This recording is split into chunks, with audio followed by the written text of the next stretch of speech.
other mechanisms to free up legal constraints, move forward and get the technology into the hands of the developing countries so that they can move ahead with this transition.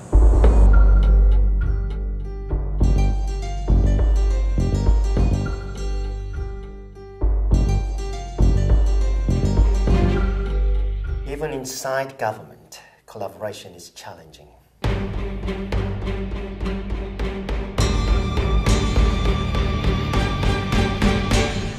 For many years, governments have found it difficult to enable their internal policy departments to work in a coordinated way. In the climate change scenario, this is unhelpful, as the challenge connects everything and has to be dealt with holistically. A government's environment ministry decides to put a tax on business energy consumption. The economics ministry welcomes the idea, but the trade department is unhappy, of course. The public enter the debate mostly positive about the change. However, with a concern about unemployment as a result, the government needs to coordinate the whole proposal.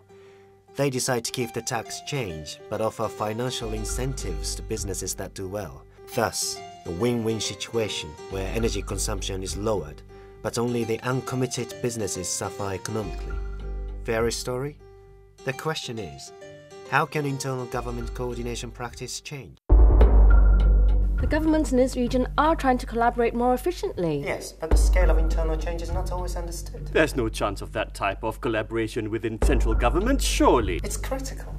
Some are considering the idea of a powerful cross-cutting government agency that would be responsible for developing and then implementing a strategy across the board. In all policies, one of the biggest issues that affect the manner in which climate change will be addressed is in how governments address the alignment of the 3 E's in policy-making terms. That's economic policy, energy policy, and also environment policy.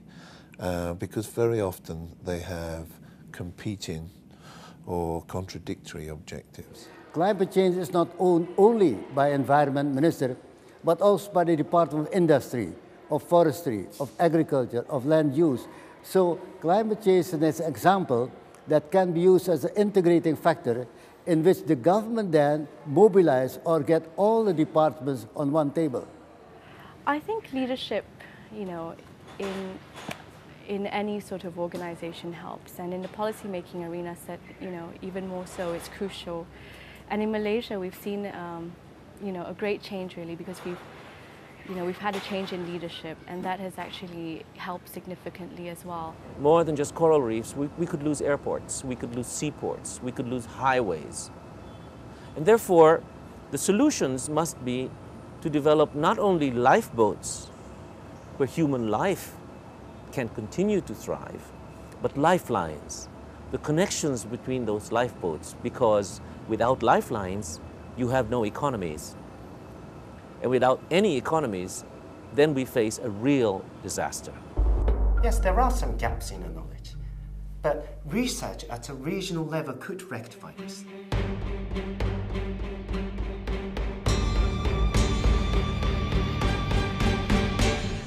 In the last few years, there has been a dramatic increase in the amount of regional and country-specific studies. But there remain huge gaps in our understanding about what the impacts are likely to be regionally, and more research is needed to develop solutions. Some of these are technical, but others are social and behavioral and go beyond natural systems. Understanding more about migration patterns, livelihoods of very small farming and fishery businesses, disease prevention education, governance of adaptation. They are the non-technical side of research that are just as important. There is a need to create new research frameworks to share the work and ensure that the knowledge is passed on. And there is a saying that if you laid all of the economists end to end, they'd never reach a conclusion. And I think some people have said you could say the same about climatologists, but actually with regard to global warming now, most of the climatologists have reached consensus. The key is identifying areas where perhaps financing, access to capital can make a difference on the margin, and perhaps using our convening power to bring these different groups together. Well, I think one of the things is we need more dialogues between policymakers and researchers. Right now, there's the research community more or less working on their own, and there's the policy community, as if at times there are silos between the two communities. I try to find a common language between the scientific community and the policymaker community together. And of course, it's very important that we find mutual language with the both community. Then we understand together and we work together. So the young generation, the young politician should really emphasize the development of science, technology, logic, mathematics, physics, and so on, and use that to change the way of development, not exploiting, but enrichment of the natural resource. There's a lot to do. And very little time. A world in recession. Government short-term firefighting. Investment falling. Just years of crisis management. Hold on there. And many people see this differently. Our leading experts and policymakers passionately believe this as a real opportunity.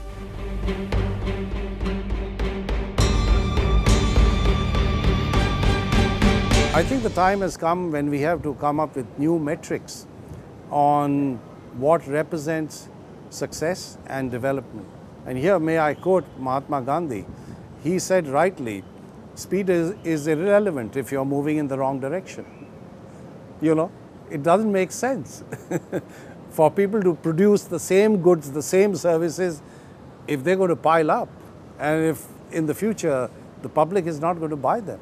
I think this is really win-win solution for developing country to restructure their economy toward the low carbon economy. So I think this is really a crisis, but for them, for the developing countries, especially, really great opportunity. I think maybe 1 or 2 years ago, the Thai government really took a step up and they said, we are going to set up a public-private partnership called TGO, Thai Greenhouse Gas Office.